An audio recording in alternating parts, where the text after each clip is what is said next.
कि 2 बजे chief secretary finance को बुलाया जाए और वो माननीय वित्त मंत्री के माध्यम से इस प्रश्न का उत्तर दें। दिनांक 15 दिसंबर 2023 को सदन की कार्रवाई के दौरान श्री मदन लाल माननीय सदस्य ने पर्यावरण सुरक्षा के ज्वलंत विषय पर चर्चा करते हुए दस्तावेजों का पुलिंदा सदन में दिखाते हुए कहा था कि दिल्ली विधानसभा को ई विधानसभा के रूप में संचालित करने के लिए वर्ष 2019-20 में बजट में 20 करोड़ रुपए का प्रावधान किया गया था और इतनी अधिक अवधि बीत जाने के बावजूद भी अभी तक ई विधानसभा का क्रियान्वयन नहीं हो पाया है।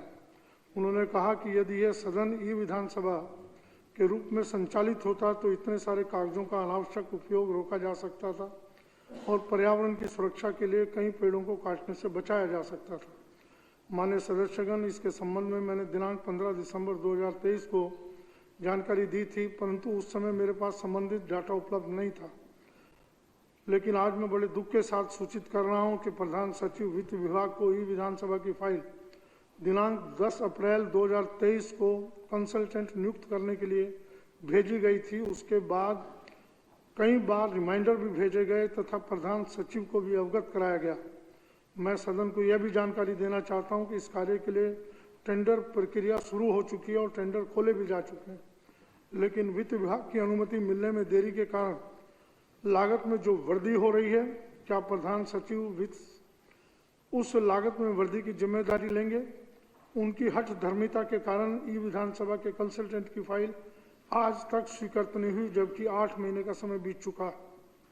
मैं सदन को यह भी जानकारी देना चाहता हूं कि रोजमर्रा के खर्चे के लिए विधानसभा सचिवालय को निरंतर परेशान किया जा रहा है। विधानसभा की कैंटीन के बिल 1.5 वर्ष से प्रधान सचिव वित्त के पास लंबित हैं। लंबित फाइलों की काफी साथ में संलग्न कर रहा हूं। मैं इसकी जानकारी उपराज्यपाल महोदय को भी दिनांक 24 नवंबर 2023 को भेज चुका हूं। प्रधान सचिव वित्त विभाग इन फाइलों को मंजूरी नहीं दे पा रहे हैं और इससे उनका द्वेषपूर्ण रवैया परिलक्षित होता है। अफसरशाही किसके निर्देश पर ऐसा अवांछनीय व्यवहार कर रही है, अत्यंत चिंताजनक है। यह भी खेद का विषय है कि इस वर्ष दीपावली, मैं बहुत दुख के साथ कह रहा हूं कि दीपावली, छठ पर्व, गुरु पर्व और अब क्रिसमस, नव वर्ष के कार्यक्रम जो प्रत्येक वर्ष आयोजित किए जाते थे, इस वर्ष आयोजित नहीं किए जा सकेंगे, क्योंकि वित्त विभाग ने इन कार्यक्रमों से संबंधित फाइलों को मंजूरी प्रदान नहीं की। प्रत्येक वर्ष आयोजित होने वाले ये कार्यक्रम न केवल सामाजिक, धार्मिक और सांस्कृतिक सद्भावना को बढ़ावा देते हैं, बल्कि आम जनता को भारतीय संस्कृति के मूल्यों और परंपराओं से अवगत कराते हैं। मैं यह सारा विषय उचित कार्रवाई हेतु सदन पटल पर रख रहा हूं।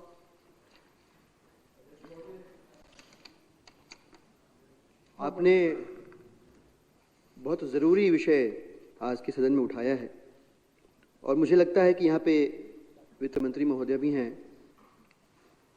इस सदन ने जो पारित किया उसकी अवमानना होना अपने आप में बहुत लज्जित करने वाली बात है, सदन के लिए अपमानजनक बात है।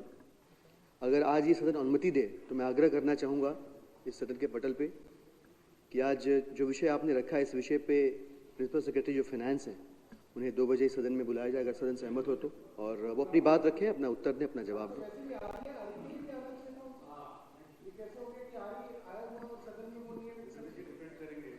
दिलीप पांडे जी का जो प्रस्ताव है,